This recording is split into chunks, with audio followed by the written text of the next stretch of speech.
ডিকের ভয়ে এবার বিহানকে নিজেই কম্পাসের হাতে তুলে দিল অভিজ্ঞান দত্ত।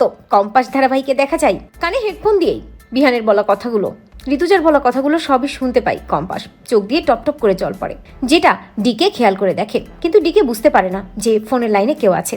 ডিকে এগিয়ে আসেন এবং ওই মেয়েগুলোকে যারা কম্পাসকে খেতে দেয় তাদেরকে ওখান থেকে চলে যেতে পারে এবং কম্পাসের চোখের জল মুছিয়ে দিয়ে কম্পাসকে বলে, কি হয়েছে কম্পাস? আমি তোর বাবা, তুই বল কি হয়েছে তোর? তুই বিহানের জন্য কষ্ট পাচ্ছিস তাই না? ওই অভিজ্ঞান দত্তর নাতনি তোর আর তোর হাজবেন্ডের মাঝে ঝামেলা করছে তো? ঠিক আছে, আজই এর একটা হেস্তনেস্ত তোর বাবা করে ফেলবে। আমি চাই তুই সবটুকু দিয়ে কাজে ফোকাস কর, আর তার জন্য আমার যা করার তাই করতে হবে। আমি আমার মেয়েকে খুশি করব। এ বলে কম্পাসকে নিয়ে অভিজ্ঞান দত্তর বাড়িতে চলে যাই ওই ডিকে। অভিজ্ঞান দত্ত ভাবতেও পারে না ডিকে তার বাড়িতে আসবে। দরজা নক করে, আর দরজা খুলেই যখন অভিজ্ঞান দত্ত ডিকেকে দেখে তখন চমকে যায় এবং ভয় পেয়ে বলতে থাকে, স্যার স্যার আপনি এখানে? আপনি তো আমাকে কিছুই জানালেন না। ডিকে অভিজ্ঞান দত্তকে বলেন, অভিজ্ঞান বাবু, আমি এখানে এসেছি আমার মেয়ের স্বামী বিহানকে নিয়ে যেতে। আপনার নাতনি আমার মেয়ে আর তার হাজবেন্ডের মাঝে ঝামেলা ক্রিয়েট করছে। এরপর যেন কোনোভাবেই আমি আপনার নাতনিকে আমার মেয়ে আর তার স্বামীর মাঝে ঢুকতে না দেখি।